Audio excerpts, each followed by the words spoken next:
Happy 40th anniversary to Garfield in Paradise.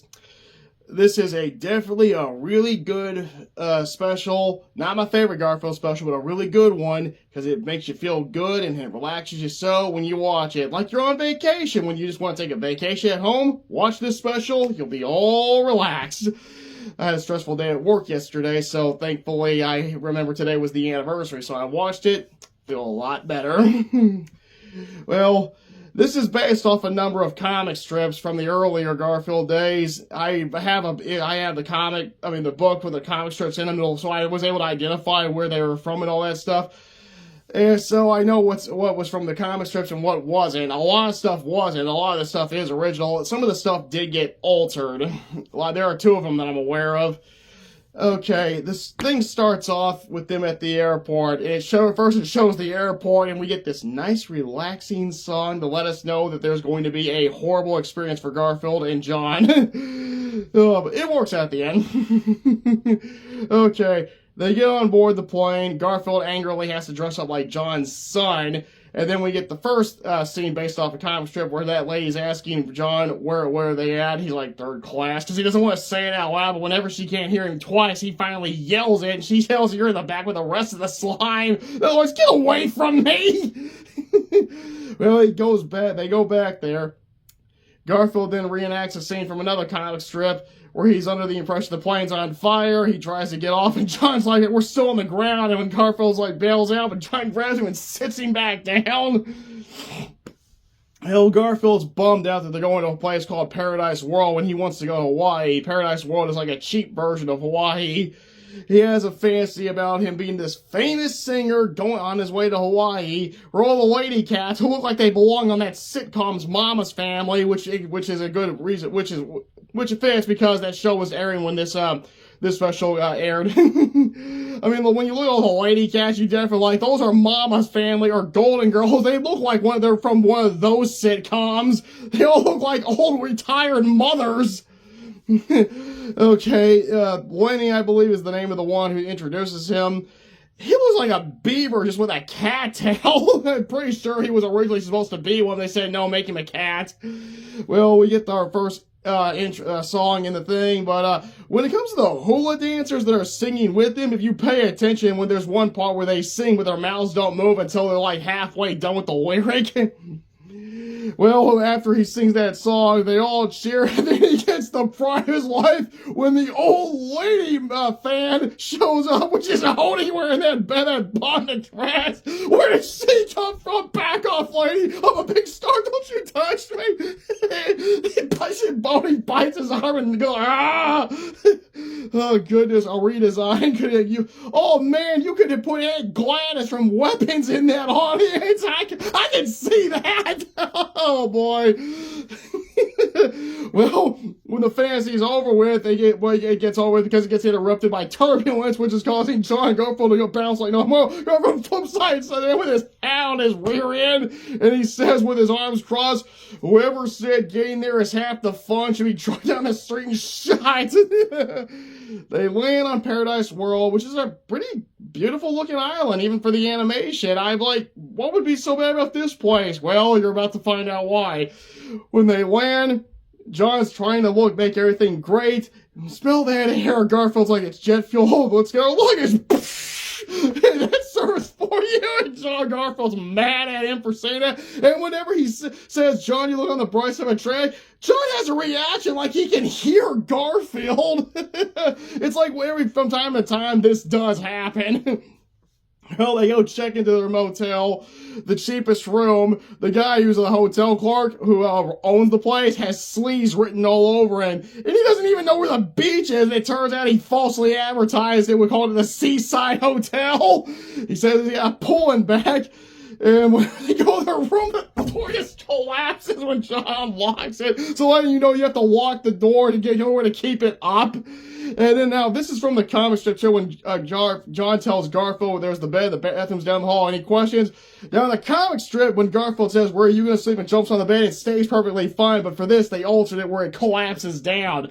Another alteration was Odie stowing away in the suitcase. In the comic strip, John opens it up and goes, "Ah, not another pet to take care of," because Odie's right there, and he just pops up, and Garfield's on the other side looking at him with a shocked face. And John goes, "I can't take any more surprises," and Garfield leans over his shoulder and says that I wouldn't look and see what Odie did in your sports jacket. Now on this, the special, they alter where Garfield's the one who opens it, and Odie goes, "Ta-da!" Garfield's not happy that Odie's there. John, on the other end, is excited. He goes, "Odie, you slide dog, you!" But the issue with the sports jacket is brought up, and like in the comic strip, there's no outcome for it. They go and hit the pole, and from now on, Garfield and Odie are wearing shirts, and the pool has no water. John's just laying on the diving board, but then he decides, let's go rent a car and find some fun in the sun. Unfortunately, the diving board breaks and he falls down. Garfield, "Yes, we'll do it as soon as his bone's knit." They go to a rental place for a car. It's run by the twin brother, the guy who runs the motel. He also has sleeves written all over him because, they're identical twins in every way, personality-wise and everything. Well, he tells him he only has one car. They go look at it. It's breathtakingly beautiful. They love it. They go cruising with it. There's no filling out any things. I don't even remember John even getting the keys. If he did, then I guess after all these years, I keep missing that. Well, they go cruising around. We get our next musical number. I think it's Beauty and the Beach. They go in, they go there, they tear off those shirts, they go into the water. We get another scene from a comic strip where Garfield's floating and goes, "How do you do that, Garfield?" "Easy, fat floats." The shark fin comes up besides Garfield. He goes, "Shark!" Runs on top of the water. Odie services, like, it's just his ears. And this is where it leaves you questioning how deep is the water where Garfield and Odie are, because Odie looks like he's standing up on it or upright on it. It doesn't look that deep. Garfield lures him back to wanting to bury him in the sand, and makes a bone made out of sand at warp speed. Because whenever he goes, "Come on, Odie, I want to bury you in the sand." "I have something for you, boy." Yeah, he bone. Now, this is from the comic strip whenever it's revealed that Odie was buried up to his ankles. But Garfield and Odie are not happy on the beach because it's too warm, so they want to do some cruising. They tickle John to get him to go along. They then go cruising. Well, they want to go cruising, but then the volcano starts erupting, and it just makes the car go to this village where it's really creepy because all these evil eyes are looking at him, and then all the villagers come out. Some are mad, some are like, who are these guys? Some of them don't seem to mind.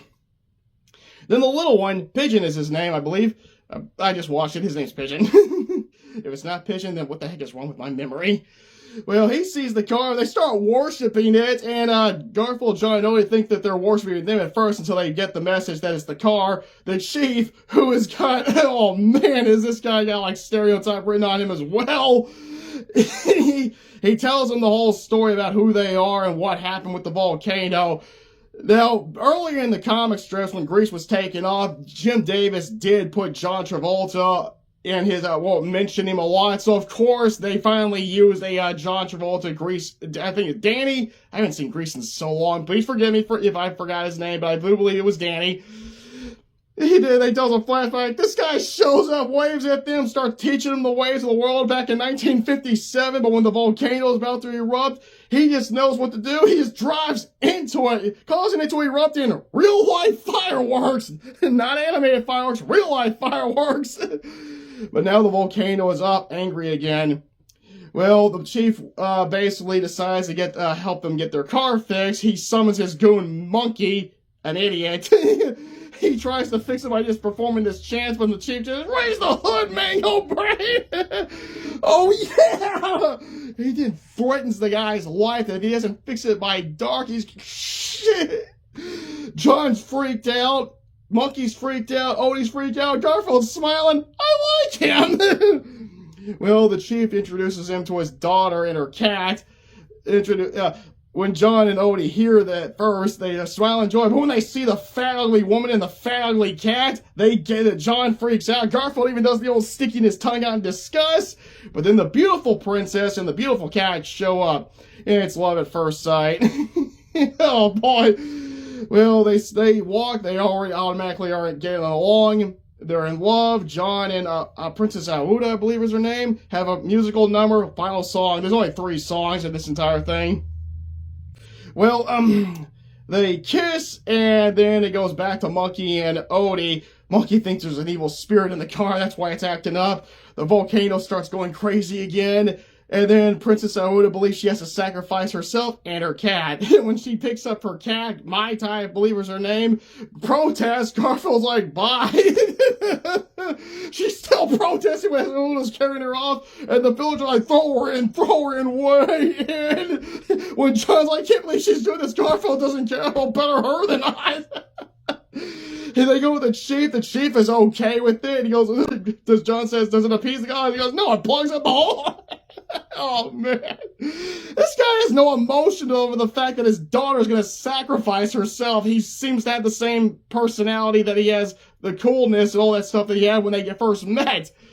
No crying or anything. Just get in that volcano and save me and everybody else, but more importantly, me. Well, she goes up to the volcano.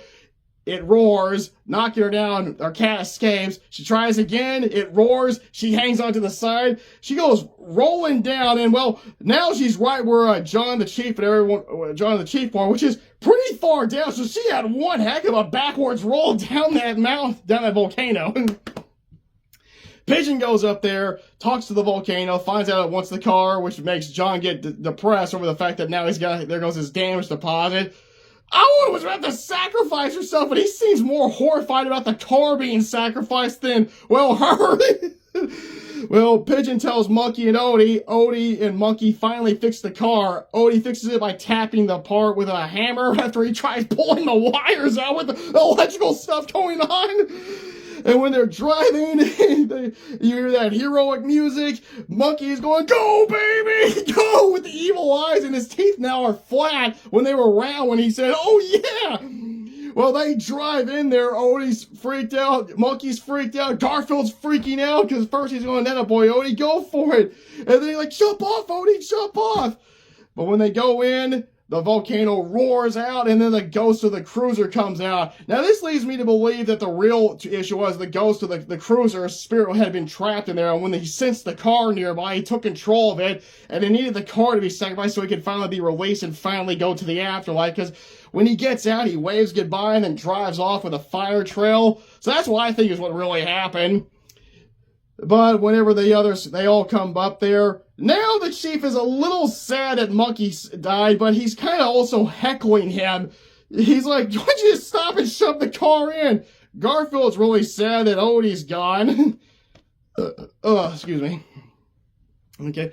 But of course, we can't have death in Garfield special, so whenever they all leave, we get that beautiful moment of Odie's paws. He's perfectly fine. He's doing his traditional panting. Garfield hears it, turns around, Odie! Then you get that womp womp womp when Monkey rises up. They never explain how they jumped off and got on the side and climbed up. Well, apparently that's what they did. Well, they all are now seen as heroes. Well, Garfield, Odie, and Monkey, because even though Garfield didn't do anything when they're going down, he's being thrown up with the other two. Like, what did Garfield do? Well, that's the special. Great special. Perfect for relaxing at home. You gotta watch this special if you can find it. It's on the internet. I just found it on TikTok, so I watched it again. I do have it on DVD, but I think my nephew's borrowed it right now. But if you haven't seen Garfield in Paradise, I definitely recommend it. You're gonna love it, and I give you my word, it's gonna relax you after a stressful day. Well, happy 40th anniversary to everybody who made it, and Lorenzo Music. Still rest in peace, man.